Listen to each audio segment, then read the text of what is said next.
कहाँ है 56 इंची का सीना? घर में घुसकर मारेंगे या चाइना घर में घुसकर जब भारत के लुटेरा जी न्यूज़ के मालिक सुभाष चंद्रा को राज्यसभा में भेजेंगे तो जी न्यूज़ देश से संबंधित खबर दिखाएगा। जब रजत शर्मा जैसे पत्रकारों को, देशद्रोही पत्रकारों को पद्म सम्मान देंगे, Y+ सुरक्षा देंगे, जब उसको नेहरू म्यूजियम में मेंबर बनाएंगे तो वो देश की खबर दिखाएगा। जंतर मंतर पे हम लोग इकट्ठे हुए, यहाँ पे आओ, दलितों की बच्चियों के जिनके पैर धोते हो, पखंड करते हो, वोट बैंक जोड़ते हो, ना शिक्षा मिली, ना सुरक्षा मिली, ना रोजगार मिला, इसीलिए हम सड़कों पे हैं। देश की संपत्ति मोदी जी के पिताजी ने नहीं बनाया था, ये पूर्ववर्ती सरकारों ने बनाया था। सेंट्रल विस्टा के कार्यक्रम में भी कैमरामैन लेके जाते हैं, माँ के पास जाते हैं तो कैमरामैन लेके जाते हैं, तो जरा वहाँ भी पहुँच जाते हैं दिल्ली कैंट। अगर उत्तर प्रदेश के अजय सिंह बिष्ट को योगी कहेंगे तो लादेन और दाऊद को क्या शंकराचार्य कहेंगे? वो कहते हैं कब्र से निकाल कर रेप करूंगा, तो ये मुख्यमंत्री के लायक है कि जो टीवी मीडिया पे लोग बैठे हैं या जो जुडिशरी में लोग बैठे हैं, चाहे जो ब्यूरोक्रेट्स हैं, वो एक साजिश के तहत वहाँ पे प्लान करके रखे जाते हैं, चाहे वो लिटरल एंट्री से लाए जाते हैं ताकि वो उनके नुमाइंदे बन के काम करें। तारीपार कौन होता है? जो समाज में रहने लायक नहीं होता है। और दूसरा कौन? मानव तस्करी करने वाला, गहना जेवर के दुकानों में डकैती डालने वाला गृह मंत्री है। तो देश का कानून व्यवस्था क्या संभलेगा? खाक। ये कहते हैं ना घर बसा हमारा और न घर बसने देंगे तुम्हारा। आज तक इन्होंने नहीं बोला कि इनके जो यार जिनके हेलीकॉप्टर से उड़ते हैं, एक खटारा स्कूटर पर शेयर मार्केट में दलाली करने वाला आज इतना बड़ा एम्पायर कैसे खड़ा करता है? भाइयों बहनों मित्रों, दिल्ली में बैठी सरकार निकम्मी है। मेरी माँ तलता बलपन तलती थी, बाप ताई बेचता था। अब पूरा देश बेच के सेंट्रल विस्टा बना लीजिए, अपने लिए विशेष विमान ले लीजिए, 10 लाख का सूट, 5 लाख का बूट, और 24 घंटा बोलिए झूठ पर झूठ, झूठ पर झूठ। जिस ये तालिबान का विरोध कर रहे थे, उसी अफगानिस्तान से हेरोइन आया। अनुपम खेर को नहीं देखे, दूसरी की बीवी बच्चे लेके भाग गया। स्मृति ईरानी को देखे, अपने सहेली के पति के लेके भाग गई। गांधी ने फाल दिए, ये कल दिए, तक देश में जितनी संपत्ति बना आप उसको बेच क्यों रहे हैं? मैं इस समय दिल्ली के जंतर मंतर पर हूँ और मेरे साथ विपक्ष के दो बड़ी आवाज़, एक डॉक्टर रितु हैं जो दिल्ली यूनिवर्सिटी में प्रोफेसर भी हैं, पढ़ाती भी हैं, और दूसरे पंकज श्रीवास्तव हैं जो लगातार सरकार से सवाल पूछते हैं।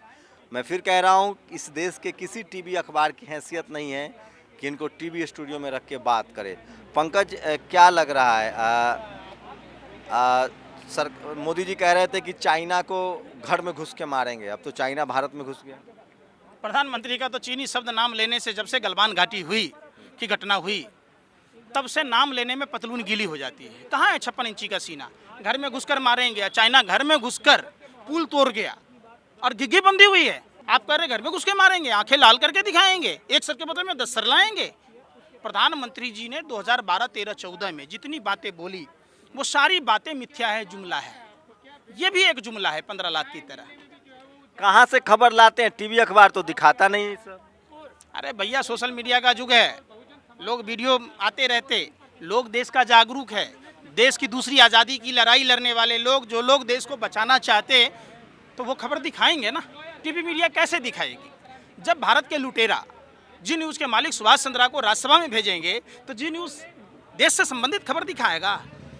जब अर्नब गोस्वामी जैसे 2 कौड़ी के लुच्चे लफंगे पत्रकार को आप चैनल का मालिक बना देंगे, कौन है उसका पार्टनर? बीपीएल का मालिक, भाजपा का राज्यसभा सांसद राजीव शेखर। अंजना ओम कश्यप के पति को अगर सीबीसी में चेयरमैन बनाएंगे, जब रजत शर्मा जैसे पत्रकारों को, देशद्रोही पत्रकारों को पद्म सम्मान देंगे, Y+ सुरक्षा देंगे, जब उसको नेहरू म्यूजियम में मेंबर बनाएंगे, तो वो देश की खबर दिखाएगा। रितु, आप लोग को कुछ भी मोदी जी में अच्छा नहीं लगता या आप लोग का एजेंडा है? हाँ, उनके अच्छे लगते हैं, हमें कपड़े महंगे महंगे, काश हमारे पास भी हों। उनके जूते, उनका डाइट, उनके चेहरे पे चमक बड़ी अच्छी लगती है हम पे, काश हमारे चेहरे पे भी हो। तो उनके पास जो बड़ी बड़ी गाड़ियाँ, जो सुख सुविधाएं हैं, और उनके अंदर जो टैलेंट है झूठ बोलने का, काश हमारे पास भी होता। शायद हम लोग भी वहाँ पे बैठे होते, हम लोग सड़कों पे नहीं होते। बताओ। अभी देखिए, इतना बढ़िया प्रधानमंत्री आवास बना रहे हैं, अपने गए हैं, मिट्टी खादों में घुस के देखें। अच्छा, मिट्टी खादों में घुसो ना, जहाँ किसान बैठे हैं आंदोलन पे वहाँ जाओ, जहाँ पे असली मुद्दे हैं वहाँ पे घुसो। आओ यहाँ पे, आज जो जंतर मंतर पे हम लोग इकट्ठे हुए, यहाँ पे आओ, दलितों की बच्चियों के जिनके पैर धोते हो, पखंड करते हो, वोट बैंक जोड़ते हो, वहाँ पे नहीं जाते आप लोग? तब जब उनकी बच्चियों का शोषण होता है, जब रेप होता है, जब उनकी बच्चियों का दिन दिहाड़े बलात्कार होता है, अपहरण होता है, वहाँ पे नहीं आते? तो उन्होंने कहा था कि मेरे दलित भाइयों को मत मारो, मुझे गोली मार दो, आप भूल गए? ये इतना बड़ा जुमला और बकवास है ना। उनको पता है कोई मारेगा तो सही नहीं, उनको पता है इतनी सिक्योरिटी पास है और ये लोकतंत्र देश है, इसमें आज़ादी है, लेकिन इतना मूर्ख कोई नहीं है, चाहे कैसा भी है तो हमारे देश का प्रधानमंत्री ही नहीं, प्रधानमंत्री ना। उनको पता है कि ये सब तो होने वाला नहीं है, तो फेंकने में क्या जाता है। उन्होंने ही तो बोला था 15 लाख रुपए आपके जेब में आए, मेरे तो नहीं आए। उन्होंने तो बोला था हर साल 2 करोड़ रोजगार दूंगा। अब 2 करोड़ पिछला, 2 करोड़ ये वाला, हो गए 4 करोड़ दिए, हमें तो नहीं मिले। उल्टा जो हम 70 सालों में हमारे देश ने बनाया था वो तो एक एक करके नीलामी लगा के, बोली लगा के बेच दिया। वो तो हमारे पास बचा नहीं, ना शिक्षा मिली, ना सुरक्षा मिली, ना रोजगार मिला। इसीलिए हम सड़कों पे हैं। 2014 के बाद से इस देश की वो हालत है कि हर सेक्टर में गिराव हुआ। सिर्फ एक ही सेक्टर है जो आंदोलन, एक नया सेक्टर बना है जिसे हमें आंदोलन जीवी कहा जाता है, जिसमें बढ़ोतरी हुई। हर दिन आप हमें सड़कों पे देखते हो, हमें आंदोलन जीवी कहा जाता है ना। हमें शौक नहीं है सड़कों पे आने का।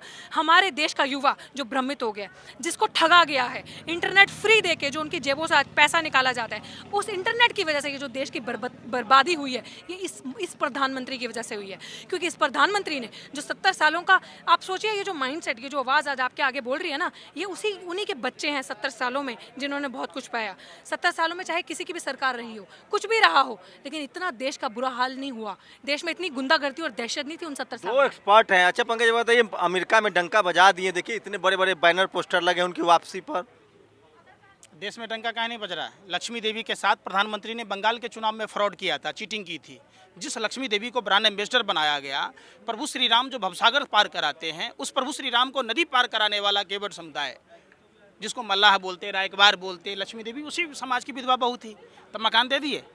बहन मनीषा की आज बरसी है, साल भर होने को है। 14 तारीख को बलात्कार हुआ था।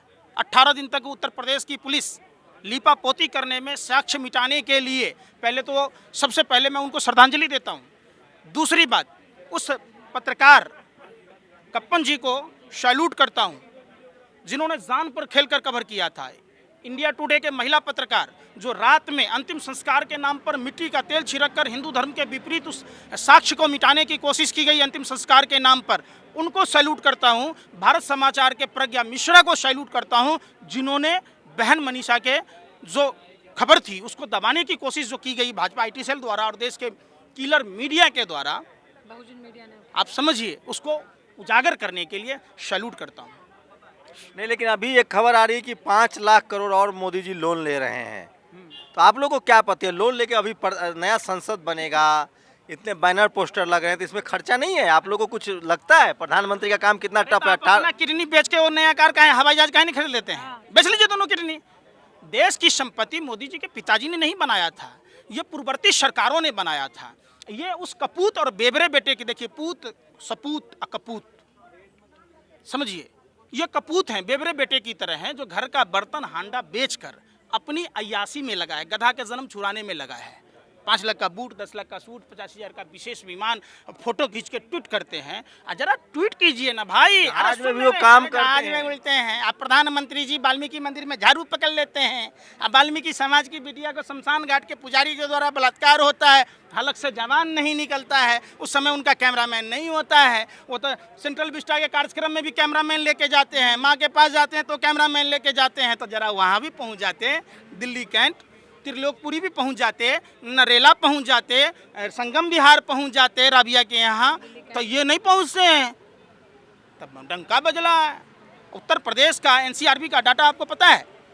सिर्फ उत्तर प्रदेश की बात बता रहा हूँ, 2020 का आंकड़ा कहता है कि 12,714 कुल मामले हुए, जो 25.2% सिर्फ उत्तर प्रदेश से, और उत्तर प्रदेश नंबर 1 बना हुआ है।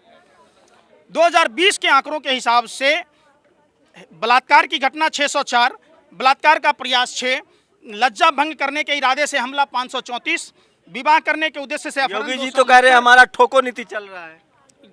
फिर योगी कह दिए। आपको मैंने, आप पत्रकारों को कितनी बार कहा, अगर उत्तर प्रदेश के अजय सिंह बिष्ट को योगी कहेंगे तो लादेन और दाऊद को क्या शंकराचार्य कहेंगे?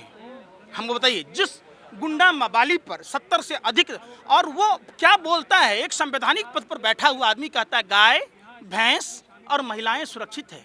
मतलब जिस माँ के गर्भ से उन्होंने जन्म लिया उन्हें गाय भैंस समझ रहे हैं, उन्हें तमीज है? आप बताओ। वो कहते हैं कब्र से निकाल कर रेप करूंगा, तो ये मुख्यमंत्री के लायक है? एक अपराधी को आप लोग योगी योगी योगी, कहाँ से हो गया भैया?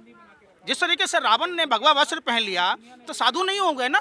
कालनेमी राक्षस भगवा वस्त्र पहन लिया तो साधु नहीं हुआ ना। योगी किसको कहते हैं? योगी आपने विश्वामित्र जैसे लोगों को कह सकते हैं। राजपाट छोड़ के उन्होंने संन्यास लिया। एक भोगी है, ये ढोंगी है। आप कैसे देख रहे हैं अनु, इस देश में गाय गोबर और सवर्ण समाज के लोग तो इस सरकार के साथ बने हुए हैं, टीवी अखबार भी इस सरकार के साथ है, आप लोग कुछ कर नहीं पाएंगे। अच्छा? आप हाँ, कैसे कुछ कर नहीं पाएंगे? तभी तो मैं बार बार कहती हूँ ना कि आपको एक बारी कास्ट सेंसस करवाना चाहिए। आपको पता चलेगा कि किसकी आबादी ज़्यादा है। आपका ये कहना है, आप कहते हैं कि इस देश में जो स्वर्ण समाज के लोग हैं वो उनके साथ हैं। ऐसा नहीं है, ये भी तो स्वर्ण समाज के लोग हैं ना। अरे ये लोग तो इक्का दुक्का है। इक्का दुक्का नहीं, ऐसे बहुत सारे लोग हैं जो सामने नहीं आते। मीडिया, जुडिशियरी, ब्यूरोक्रेसी सब उनके साथ। That is true. यही चीज है, ये बहुत स्मार्टली स्ट्रेटेजिकली, जहाँ पे आप टीवी मीडिया में सवर्णों की हो, दलितों की हो, पिछड़ों की हो, अल्पसंख्यकों की हो, सबके साथ मोदी सरकार के जो कार्यकाल है 7 साल का, उत्पीड़न बढ़ा है। आप लोग इसको तोड़ने की क्यों कोशिश कर रहे हैं? हम इकट्ठा हैं, पूरा भारत, सभी की साझी विरासत है। आप लोग जानबूझकर दिखाते हैं कि लोग नहीं बोले।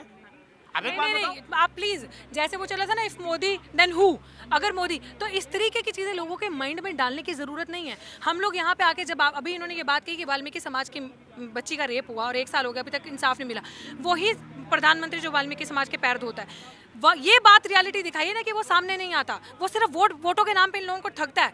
असली में लोग एक दूसरे के साथ हैं।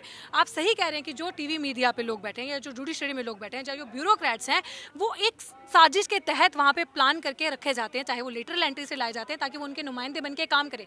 That is fact. बट हमारा देश ऐसा नहीं था।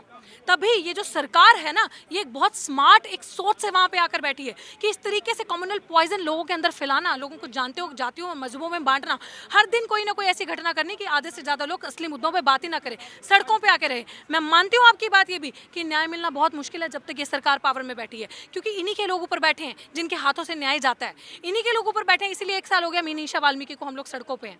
लेकिन क्या हम लड़ना छोड़ दें? हम बोलना छोड़ दें? हम अपनी आवाज उठाना छोड़ दें? हम अपनी एकता की बात करना छोड़ दें? नहीं छोड़ेंगे हम लोग। अमित शाह तो टाइट गृह मंत्री है। एक तारीपार कौन होता है? जो समाज में रहने लायक नहीं होता है। और दूसरा कौन? मानव तस्करी करने वाला, गहना जेवर के दुकानों में डकैती डालने वाला गृह राज्य मंत्री है। तो आप कह रहे हैं कि टाइट है। टाइट कहाँ से है? अगर टाइट होता तो दिल्ली में आपराधिक घटनाएं इतनी होती है, डेली पॉकेटमारी होती है, होटलों में सेक्स रैकेट चलते हैं, लॉ एंड ऑर्डर व्यवस्था दिल्ली का देखिए तो कभी कभी कोर्ट में गोली चल जाती है। कहाँ कभी कभी हो जाता है? दिल्ली में एक ही महीने में कितनी बलात्कार की घटना हुई बताइए ना। दिल्ली कैंट में वाल्मीकि समाज की बिटिया के साथ हुआ, त्रिलोकपुरी में रविदास समाज की बिटिया के साथ हुआ, नरेला में हुआ, संगम बिहार में अल्पसंख्यक समुदाय की बेटी थी। तो आप कौन महफूज है बताइए ना भाई? आप लोग जाति में धर्म में बांट दिए। तो आपके हिसाब से न देश महफूज है न देश के लोग महफूज है। चीन घुस रहा है यहाँ। अरे इनसे लुआई नहीं संभली, इनसे सरहद नहीं संभला, देश से अर्थव्यवस्था नहीं संभला, तो देश का कानून व्यवस्था क्या संभलेगा? खाक। ये कहते हैं ना घर बसा हमारा और न घर बसने देंगे तुम्हारा। एक ही सूत्री फॉर्मूला है। अपना ये गधा के जन्म छुड़ाने में लगे हैं। देश बेच रहे। देश मतलब जो पूरा कपड़ा पहनता था अर्धनग्न अवस्था में हो गया। जो देश भरपेट खाना खाता था, इनके कारण, मोदी जी के कुकर्मों के कारण देश भुखमरी के कगार पर पहुंच गया। आज तक ये पुलवामा घटना पर नहीं बोले कि 300 किलो RDX कहाँ से आया, 50 किलो जेलेटिन कहाँ से आया। आज तक इन्होंने नहीं बोला कि इनके जो यार जिनके हेलीकॉप्टर से उड़ते हैं, हेलीकॉप्टर से चुनाव है इनके यार, अडानी नहीं है। एक खटारा स्कूटर पर शेयर मार्केट में दलाली करने वाला आज इतना बड़ा एम्पायर कैसे खड़ा करता है? 30,000 टन 21,000 करोड़ रुपए का हेरोइन पकड़ा जाता है, उस पर नहीं बोलते। मुंह में क्या फेविकॉल, जब गूंगा बहरा हो गए हैं? क्या हो गए? फेविकॉल चिपका हुआ है। तो ये बात नहीं कीजिएगा। तो टाइट है, कहाँ से टाइट है भैया? कहते थे प्रधानमंत्री जी 2012, 13, 14 में, भाइयों बहनों मित्रों, दिल्ली में बैठी सरकार निकम्मी है। तो प्रधानमंत्री जी आप निकम्मे हैं? आप बता दीजिए। भाजपा के टिकट पर चुनाव लड़ने वाला तारिक हथियारों का सप्लायर, हथियार कहाँ से आते हैं? पुलवामा घटना हुई, भारत माँ के वीर सपूत शहीद हुए, 300 किलो RDX, 50 किलो जेलेटिन कहाँ से आए? प्रधानमंत्री जी बोल दीजिए आप कि निकम्मे हैं। प्रधानमंत्री जी बोल दीजिए छत्तीसगढ़ में हमले हुए, भाजपा का नेता ट्रैक्टर सप्लाई किया था, बोल दीजिए आप निकम्मे हैं। प्रधानमंत्री जी बता दीजिए बंगाल चुनाव के दौरान पमला गोस्वामी के पास कोकीन पकड़े गए, बोल दीजिए आप निकम्मे हैं। कैलाश विजयवर्गीय का राइट हैंड ध्रुव सक्सेना जो भारत की खुफिया जानकारी पाकिस्तान को देता था, अपना टेलीफोन एक्सचेंज स्थापित करके, बोल दीजिए आप निकम्मे हैं। सेंट्रल विस्टा बन रहा है, नया संसद तो बन रहा है ना, सेंट्रल प्रधानमंत्री 18-18 घंटा काम कर रहे हैं। कहावत है, बाप मरा अंधेरे में, बेटा का नाम पावर हाउस है। मेरी माँ तलता बलपन तलती थी, बाप ताई बेचता था। अब पूरा देश बेच के सेंट्रल विस्टा बना लीजिए, अपने लिए विशेष विमान ले लीजिए, 10 लाख का सूट, 5 लाख का बूट, और 24 घंटा बोलिए झूठ पर झूठ, झूठ पर झूठ, तो चलेगा? आंखें लाल करके दिखाऊंगा, घर में घुस के मालूंगा। और चाइना घर में घुस के जिस यार के साथ झूला झूल रहे थे सावन के झूलों में, अब घुस के पुल तोड़ गया, तो नाम लेने में पतलून गिलना हो रहा है। सुन पूछिए, यूनाइटेड नेशन में भाषण दे के आए, डंका बज गया। अमेरिका ने इनको बलि का बकरा बनाया। जिस ये तालिबान का विरोध कर रहे थे, उसी अफगानिस्तान से हेरोइन आया। समझिए, जिस तरीके से अफगानिस्तान में तालिबान बनाया गया, अगर हिंदुस्तान के हम सभी लोग नहीं जागे तो ये हिंदुस्तान को अफगानिस्तान बना देंगे। क्या है भगवा तालिबान, बताइए ना। अमेरिका ने हथियार दिए, पैसे दिए, वहाँ के लोगों को धार्मिक कट्टरता और नफरत में फैलाया। आज वही आपने कभी दिखाया? आप लोग क्या दिखाते हैं? बात कीजिए अगर हिंदुस्तान की तो चले जाते पाकिस्तान, बात कीजिए काबुल और इसका करनाल और कानपुर का तो चले जाते हैं काबुल और कंधार, बात कीजिए इंदौर का तो चले जाते हैं इस्लामाबाद, बात कीजिए दिल्ली का कि SHO चंद्र प्रकाश भारद्वाज आदर्श नगर थाने का ब्राह्मण समुदाय से थे, उन्होंने सांप्रदायिक हिंसा नहीं होने दिया तो सस्पेंड कर दिया गया। अमिताभ ठाकुर उत्तर प्रदेश के ठाकुर समाज से हैं, अब उन्होंने सिर्फ इतना कहा कि हम उस ढोंगी अपराधनाथ के खिलाफ चुनाव लड़ेंगे तो उसके साथ आतंकवादी जैसा सलूक करता है। जो प्रशांत कुमार IPS जिसने थप्पड़ मारा, उसको भारतीय जनता पार्टी युवा मोर्चा में अध्यक्ष बनाता है। तो ये संस्कार हैं भाजपा के। कोई बीवी लेके भाग जाता है, अनुपम खेर को नहीं देखे, दूसरी की बीवी बच्चे लेके भाग गया। स्मृति ईरानी को देखिए, अपने सहेली के पति के लेके भाग गई। तो यही संस्कार है भाजपा में। भाजपा नेताओं में जितने कुकर्म का पूरा इतना बड़ा पोथा लिखा जाएगा, गांधी ने फाल दिए, ये कल दिए, तक देश में जितनी संपत्ति बना, आप उसको बेच क्यों रहे हैं? आपके बाप की मलकियत है, आप कपूत की तरह क्यों कर रहे हैं? बेबरे बेटे की तरह क्यों कर रहे हैं? बेबरा को मालूम है, इनको चुनाव का प्रचार करने का सस्ता नशा ही करते हैं। नशेरी प्रधानमंत्री हैं, सिर्फ और सिर्फ चुनाव प्रचार करते हैं, विनाशकारी प्रचार मंत्री। इसके अलावा कुछ है तो बता दीजिए। तो ये पंकज श्रीवास्तव हैं, बड़े चेहरे हैं, और क्या लगता है सरकार की आलोचना पर भी जेल होती है आजकल? एक वकील है, इनसे राय ले लिया जाए। पंकज जी हैं, इस तरह से लोग बात करेंगे। जब संविधान को बचाने के लिए लोगों के ऊपर UAPA लगाई जाती है तो आलोचना के लिए तो आप, ये तो इतना बड़ा अपराध है। खास तौर पे मनुवादी दिल्ली पुलिस पर कुछ स्टेटमेंट आया सर कोर्ट का दिल्ली दंगे को लेकर, वो तो कई दिन से आ रहा है। क्या बातें क्या सामने आ रही है? ये सामने ये आ रहा है कि ये एक सुनियोजित तरीके से, हालांकि ये एक दूसरे केस में आया है, लेकिन हम जो तथ्यों के आधार पर साबित कर रहे हैं उसमें RSS, BJP के ऑफिस बेयरर्स, दिल्ली पुलिस के कुछ अधिकारी और जो पॉलिटिकल लीडरशिप है, होम मिनिस्ट्री में बैठी हुई अमित शाह जी, वो सब कमिश्नर ऑफ पुलिस जो पुराने वाले थे और नए वाले भी, इन सब की साजिश के तहत ये जो हमले कराए गए। मुस्लिम कम्युनिटी की जो पीसफुल प्रोटेस्ट हो रहे थे CAA NRC के विरोध में, उनके ऊपर हमले कराए गए सुनियोजित तरीके से, उस सब के सबूत दे रहे हैं। उसी के बुनियाद पर ये सब टिप्पणियाँ आ रही हैं आज, और ये आगे और बढ़ेंगी, और इसमें ये सभी लोग जेल जाएंगे। भारत के संविधान पे भरोसा रखिए आप। तो ये तमाम, मैं फिर कह रहा हूँ, ऐसा नहीं है कि टीवी अखबार आपको न दिखाता हो तो सड़कें सुनी हैं। सड़कों पर लगातार SC ST OBC माइनॉरिटी और प्रोग्रेसिव लोग जो हैं वो अपनी आवाज़ जो है वो उठा रहे हैं। आप इन चीज़ों से सहमत हैं या असहमत हैं? अपनी प्रतिक्रिया जरूर दीजिए। कैमरा आशीष के साथ शंभू कुमार सिंह, नेशनल दस्तक, जंतर मंतर, दिल्ली। नेशनल दस्तक की आपसे गुजारिश है कि अगर इसको बचाना चाहते हैं तो नेशनल दस्तक को सब्सक्राइब करने के लिए रेड कलर के सब्सक्राइब बटन को दबाएं, फिर बेल आइकन की घंटी दबाएं। नेशनल दस्तक को बचाने के लिए बहुत जरूरी है कि हर खबर को शेयर करें, लाइक करें, कमेंट जरूर करें।